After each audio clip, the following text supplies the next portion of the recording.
Hello friends, നമസ്കാരം. ഞാനിപ്പോൾ ഈ വീഡിയോ ചെയ്യുന്നത് നൈന ബുക്സ് എന്ന് പറയുന്ന പബ്ലിക്കേഷൻസ് ഏജൻസിനെ കുറിച്ചിട്ട് രണ്ട് വാക്ക് സംസാരിക്കാൻ വേണ്ടിയിട്ടാണ്. എൻ്റെ ബുക്കൊക്കെ പ്രസിദ്ധീകരിച്ചു. ആദ്യം അടിച്ച കോപ്പികളെല്ലാം തീരുകയും ചെയ്തു. പക്ഷേ ഇതുവരെ ഞാൻ അതാരാണ് എനിക്ക് വേണ്ടി പബ്ലിഷ് ചെയ്ത് തന്നത് എന്ന് ഇതുവരെ പറഞ്ഞില്ല. അത് മനഃപൂർവ്വം പറയാണ്ടിരുന്നതല്ല. എന്താ പറയണ്ട, ഒരു മായിക പ്രപഞ്ചത്തിൽ എന്ന് പറഞ്ഞതുപോലെ ഈ ബുക്ക് പെട്ടെന്ന് എഴുതി തീർത്തു. പിന്നെ പബ്ലിഷിങ്ങിൻ്റെ പുറകിലുള്ള ഒരു നെട്ടോട്ടം, ഇതെന്താകും, എങ്ങനെയാകും എന്നൊക്കെയുള്ള ഓരോരോ എന്താ പറയണ്ട ഒരു ടെൻഷൻ, അതൊക്കെ ഉള്ളത് കൊണ്ട് 1 by 1 ആയിട്ട് ആരെക്കുറിച്ച് സംസാരിക്കണം എന്നൊന്നും അറിയാൻ പറ്റാത്തൊരവസ്ഥയായിപ്പോയി. എന്തിനധികം പറയുന്നു, ഇപ്പോൾ എൻ്റെ കഥ, ഞാൻ എഴുതി വെച്ച കഥ ആദ്യമായി വായിച്ച് അതിനൊരഭിപ്രായം, ആൻറ്റി ഇതൊരു സിനിമ പോലെ ഉണ്ട് എന്ന് എൻ്റെ അടുത്ത് പറഞ്ഞ എൻ്റെ മോളുടെ കൂട്ടുകാരി അഞ്ജന, ആ കുട്ടിയെക്കുറിച്ച് പോലും ആ ബുക്കിൽ എനിക്കൊന്ന് പരാമർശിക്കാൻ പറ്റിയില്ല എന്നുള്ളതാണ്. അതൊക്കെ എൻ്റെ ഒരു അറിവില്ലായ്മ മൂലം ടൈപ്പ് ചെയ്തതിൻ്റെ ഏതൊക്കെയോ ഭാഗങ്ങളിലായിപ്പോയി. അപ്പോൾ അത് നമുക്ക് ആ ബുക്കിൽ ഉൾപ്പെടുത്താൻ പറ്റിയില്ല. അതൊക്കെ എനിക്ക് ഏറ്റവും വലിയ വേദനയായിരുന്നു. ഭയങ്കര ടെൻഷനോ കാര്യങ്ങളോ ഒക്കെ ആയിരുന്നു. ആ കുട്ടിയെടുത്ത് ഞാൻ പറയുകയും ചെയ്തിരുന്നു, മോളുടെ പേരൊക്കെ ഞാൻ ഈ ബുക്കിൽ വെച്ചിട്ടുണ്ട് എന്ന്. അപ്പം ഒരു നോവലിൽ തൻ്റെ പേര് ഉൾപ്പെടുത്തുക എന്ന് പറയുമ്പം ആർക്കും, ഏതൊരാൾക്കും അതൊരു സന്തോഷം തരുന്ന കാര്യമാണ്. പക്ഷേ എന്തുകൊണ്ടോ ആ കുട്ടിയുടെ പേര് എനിക്ക് വെക്കാൻ പറ്റിയില്ല. അതിൽ ആ കുട്ടിയെടുത്ത് ഇപ്പോഴും ഞാൻ ക്ഷമ ചോദിക്കുന്നു. ആ കുട്ടീനെ ഞാൻ വിളിച്ചിട്ട് ഞാൻ സംസാരിച്ചിരുന്നു. കാരണം എനിക്കുണ്ടായ ഒരു മനോവിഷമം, കാരണം ഞാൻ എഴുതി എൻ്റെ വീടിൻ്റെ ഏതോ ഒരു മൂലയിൽ കൊണ്ട് വെച്ചിരുന്ന ഒരു സാധനം, മോളെ ഞാനൊരു കഥ എഴുതിയിട്ടുണ്ട്, ഒന്ന് ഇത് വായിക്കുമോ എന്ന് ചോദിച്ചപ്പോൾ അതിനെന്താ ആൻറ്റി എന്ന് പറഞ്ഞിട്ട്, കാരണം ആ കുട്ടി എൻ്റെ വീട്ടിൽ ഒരു ദിവസം നിൽക്കാൻ വന്നൊരു കുട്ടിയാണ്. എൻ്റെ മോളുടെ കൂടെ പഠിക്കുന്നത്, തൃശ്ശൂരിൽ നിന്ന് വന്നതാണ്. ട്രിവാൻഡ്രത്താണ് ആ കുട്ടിയുടെ വീട്. എന്നിട്ട് പോലും ആ കുട്ടി ഇവിടെ വന്നപ്പോൾ രാത്രി 11 മണിക്ക് ശേഷമാണ് ആ കുട്ടി അത് മുഴുവൻ വായിച്ച് കഴിഞ്ഞിട്ട് കിടന്നുറങ്ങിയത്.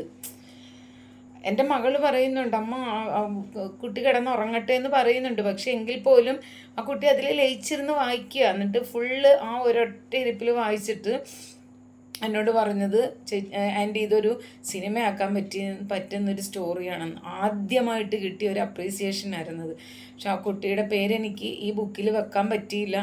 എങ്ങനെയോ അത് മിസ്സായിപ്പോയി.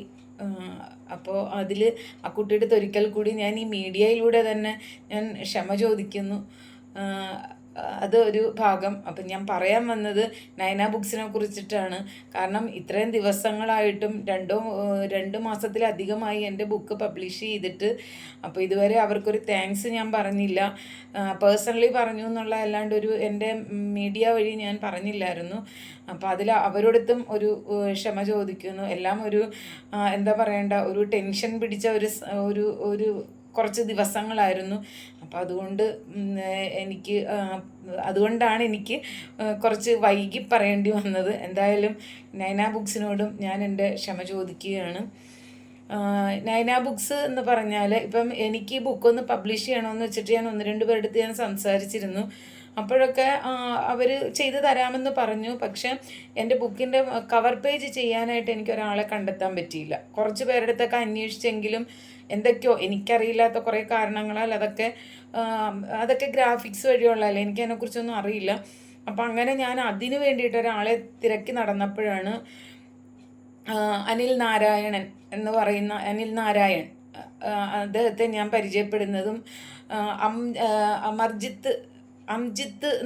അംജിത്ത് അർത്തുങ്കൽ, അദ്ദേഹമാണ് എനിക്ക് അനിൽ നാരായണനെ പരിചയപ്പെടുത്തിയത്. അങ്ങനെ ഞാൻ അദ്ദേഹത്തോട് എൻ്റെ ബുക്കിൻ്റെ കവർ പേജ് ചെയ്യണമെന്ന് പറഞ്ഞു. അദ്ദേഹം അത് എനിക്ക് ചെയ്തു തന്നു. അപ്പോഴാണ് അദ്ദേഹത്തിൻ്റെ ചേട്ടനും എന്താ പറയണ്ട, നോവലിസ്റ്റും ഒക്കെ ആയ, അല്ലെങ്കിൽ അദ്രിക എന്ന് പറയുന്ന ഒരു ഫിലിമിന് സംഭാഷണം ഒക്കെ ചെയ്ത ഒരു ആളുകൂടെയാണ് അദ്ദേഹം. അപ്പം അദ്ദേഹത്തിനും കൂടി അപ്പോൾ അദ്ദേഹത്തിന് എനിക്ക് പരിചയപ്പെടുത്തി തന്നു. അങ്ങനെ അപ്പം പറഞ്ഞു അദ്ദേഹം പബ്ലിഷൊക്കെ ചെയ്യുന്ന ഒരു പബ്ലിഷറാണ്. അപ്പം അദ്ദേഹം തന്നെ ബുക്കൊക്കെ നമുക്ക് വേണ്ടിയിട്ട് പ്രിൻ്റ് ചെയ്ത് തരും എന്നൊക്കെ പറഞ്ഞു.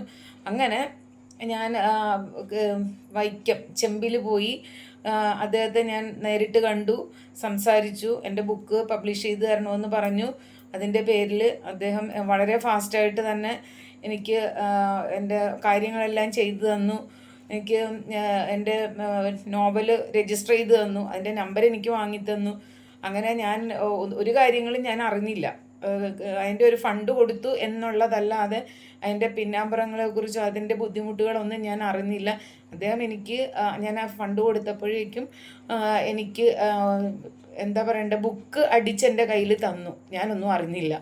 അപ്പോൾ അത്രയും സീരിയസ് ആയിട്ട് എൻ്റെ കാര്യങ്ങളെല്ലാം എനിക്ക് വേണ്ടി ചെയ്തു തന്ന നയന ബുക്സിലെ വിനോദ് നാരായണിനും അദ്ദേഹത്തിൻ്റെ അനുജൻ അനിൽ നാരായണിനും എൻ്റെ ഹൃദയത്തിൽ നിന്നും ഞാൻ നന്ദി രേഖപ്പെടുത്തുകയാണ്. എന്തായാലും ഇനിയും ഞാൻ ബുക്കുകൾ അടിക്കാനിടയായാലും അവർക്ക് ബുക്കുകൾ എഴുതാനിടയായാലും അതിൻ്റെയൊക്കെ പ്രിൻറ്റിങ് അവർക്ക് തന്നെ കൊടുക്കണമെന്ന് ഞാൻ ആഗ്രഹിക്കുന്നു. അപ്പോൾ എന്തായാലും ഒരിക്കൽ കൂടി നയന ബുക്സിന് എൻ്റെ ഹൃദയം നിറഞ്ഞ നന്ദി.